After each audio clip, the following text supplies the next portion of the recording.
It's no secret that ancient Romans loved to eat well. You've seen the paintings, you know the stories. We are all familiar with the excess and opulence that characterized Roman banquets. But how many of us have stopped to consider just how unhealthy it all was? Today we are going to take a look at the food and drinks served up at those lavish feasts and find out why it was sometimes better not to accept an invitation to dinner in ancient Rome. It's me. Welcome to my channel.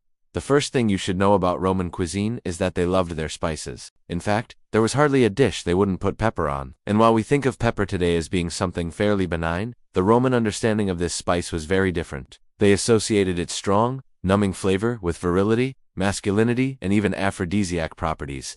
For this reason, pepper was often included in love potions and sprinkled over the genitals during sexual encounters. Additionally, the more expensive and rarer a dish was, the more likely it was to be heavily peppered, which wasn't always easy on the stomach. In his satirical poem, The Dinner of Trimalchio, Petronius describes a guest choking to death after biting into a peppered fig. He makes it clear that this sort of thing happened a lot, and people were often too embarrassed to admit that they could unhandle the heat. Instead, they would pretend that they enjoyed spicy food, but would secretly ask for milk to ease the burning sensation. What's more, pepper was known to preserve meat, so it was often added to sausages and other prepared foods simply to make them last longer. Unfortunately for the diners, this also gave these foods a bitter taste that often led to gastrointestinal distress. Another favorite seasoning of the Romans was roux, an herb with small blue-green leaves that have a slightly bitter and unpleasant flavor. While its use has since been forgotten, roux was once popular throughout Europe and the Mediterranean and was used to treat headaches, toothaches, and snake bites. As a seasoning, it was thought to aid digestion and ward off poisonous mushrooms. If you were invited to dinner in ancient Rome, it was customary to bring your own roux to sprinkle on the food. Now let's talk about fish sauce.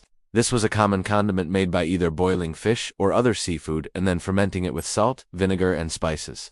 The result was a cloudy, smelly liquid that was loaded with bacteria and made up of mostly fish protein. It was a lot like soy sauce in that it could be used as both a seasoning and a dipping sauce. And much like soy sauce, fish sauce can still be found in many supermarkets today. However, it is very hard to imagine that anything sold in a bottle in the 21st century could possibly taste like the fish sauce favored by the Romans. To get an idea of how pungent it really was, it has been described as having the aroma of dirty socks, dirty dishes, and dirty bodies. Imagine that permeating through your entire house.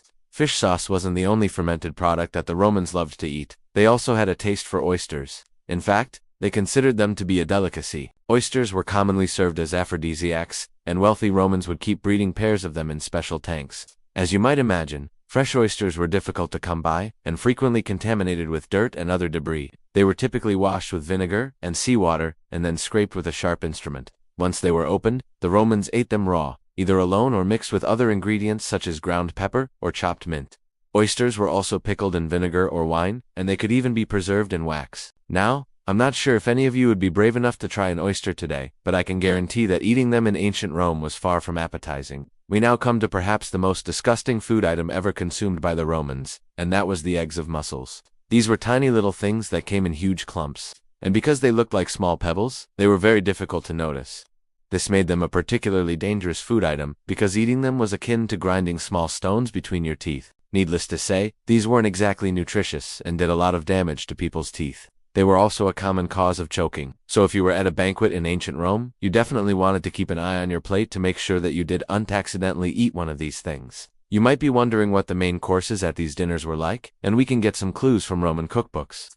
The most common recipe seems to have been roasted pork belly cooked slowly over low heat until it was literally dripping with fat. It's a wonder anyone could stand to look at it, much less eat it. Other popular dishes included hare stewed in its own blood and spiced with pepper, along with various fowls such as dormice, thrushes, and nightingales.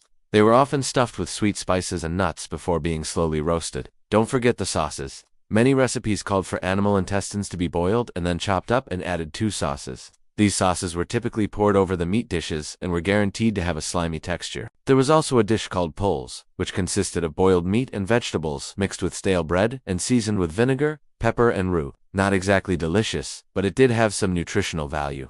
And that's more than you could say for placenta. Yes, that's right. Placenta was another Roman delicacy. They believed that eating it could cure a fever, and they were even willing to pay handsomely for it. There was a set price for the placenta, and it was worth twice as much if you could bring the afterbirth along with it. If you've made it this far, I'm sure you're curious about dessert. Well, don't expect anything light. The Romans liked their sweets, and they took great pride in serving up decadent confections to impress their guests. One of their favorites was pastry filled with nuts and honey. They were usually shaped like animals and birds, and they would often have a sweet wine poured over them as part of the presentation. Figs, grapes, and pomegranates were also sweetened with honey and eaten as dessert. But the most popular Roman dessert was a fruitcake made with flour, fruit, nuts, and spices. It was soaked overnight in wine and then baked very slowly, which made it dense, moist, and incredibly heavy. In fact, it was said that one of these cakes could weigh up to 33 pounds.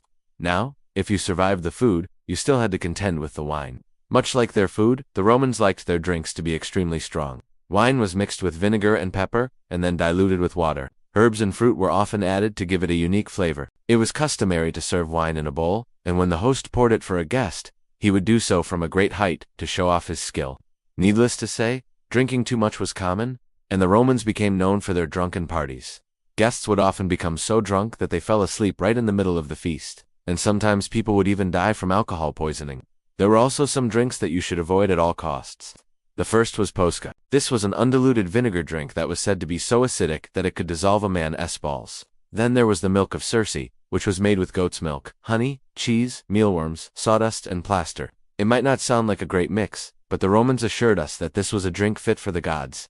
Last but certainly not least, we have the infamous sleeping draught. This mysterious concoction is mentioned in several Roman sources, but the recipe has unfortunately been lost to history. We do know that it was given to women who attended banquets, and it was said to induce unconsciousness.